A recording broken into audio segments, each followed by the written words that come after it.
What I'm about to tell you isn't something that landlords prepare for.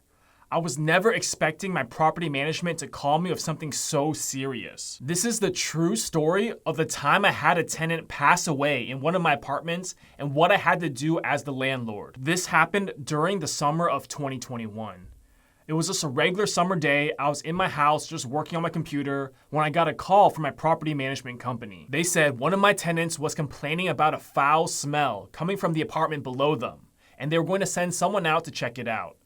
At first, I was worried that it was probably a plumbing and a sewage issue with the drain lines, as this was an old building built in the 1960s.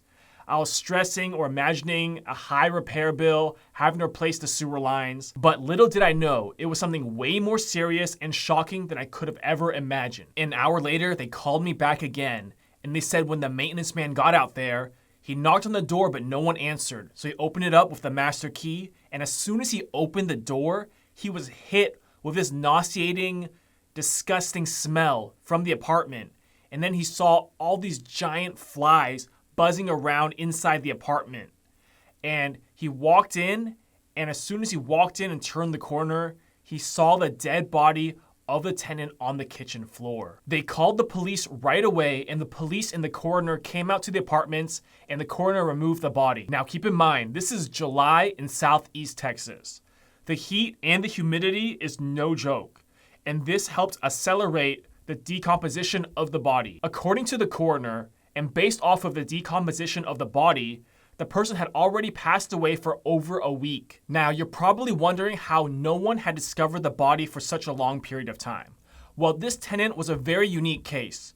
He was living there by himself in a one-bedroom apartment. He had no friends, no family or relatives, and he was unemployed. He basically had disability, paying his rent from a disability assistance program. So even if he had passed away and let's say the first of the month came around, we were still receiving rent from the disability program.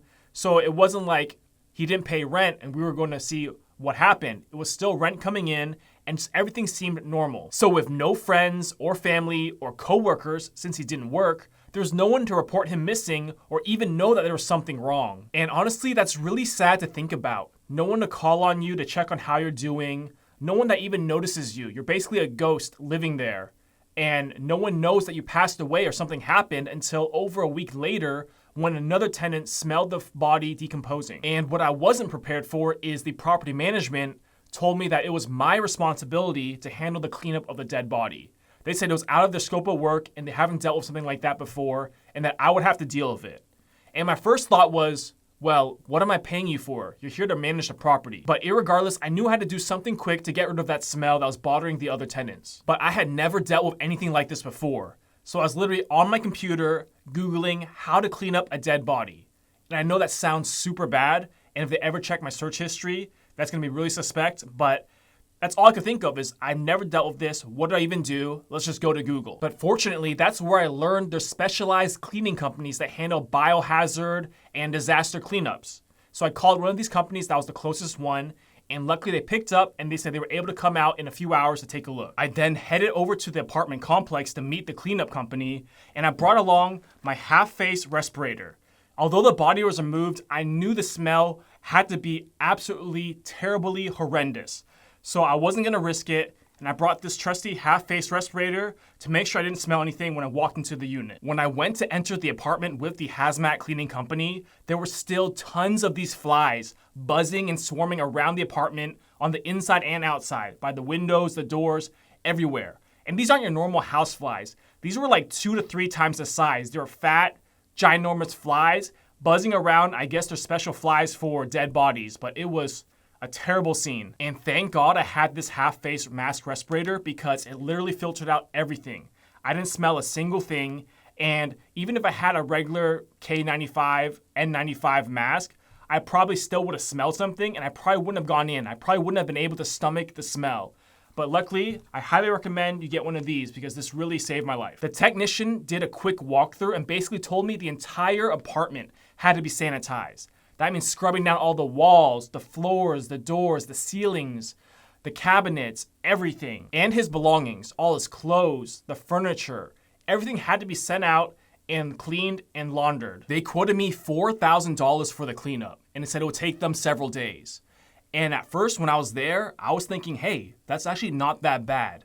I mean, I have no experience and I had no idea what to expect to clean up something like this, but I just automatically assumed it would be a lot more expensive for some reason. So I decided to go ahead with the remediation and they got started right away. The next day, the cleanup company called me on my phone and they told me that the body had been decomposing so long on the kitchen floor that some of the bodily fluids actually seeped up underneath the tile floor through the grout. So they had to rip up all the tile floor to be able to treat and clean the subfloor or the concrete slab where the bodily fluids and blood had leaked to. And that was fine with me because I had decided already that I was just gonna gut the entire kitchen and renovate the property with brand new floors, brand new cabinets, appliances, everything to make sure and be on the safe side that there's no contamination. And here's the critical takeaway that I got from this situation. Landlords aren't thinking about these worst case scenarios. And a lot of times when you have elderly tenants that don't have friends or family or people to check up on them, they can easily slip through the cracks. And a tragedy like this can go unnoticed for weeks. I haven't had any elderly or disabled tenants since then, but I've thought about if I ever do in the future, I would implement some sort of routine checkup program just to make sure they're doing okay. Anyone from the property management, once a week, going out there, knocking on the door, and just making sure everything's okay with the tenant.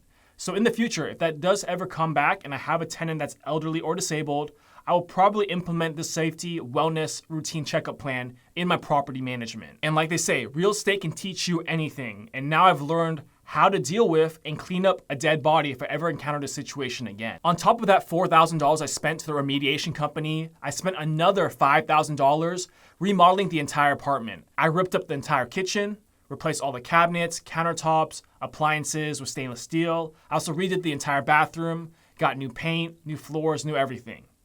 So I was out $9,000 plus the months it was vacant for the renovations and lease up. So it was a huge expense that I was not expecting. So that's why you should always have reserves, liquid cash in the bank account for rental properties for unexpected surprises like this. This experience was one of the most shocking and serious things I've ever experienced as a real estate investor in general. And I'm so glad it wasn't me that walked in and discovered the body. But honestly, the worst part, or the one that's really stuck to my memory that I will never forget, is the smell.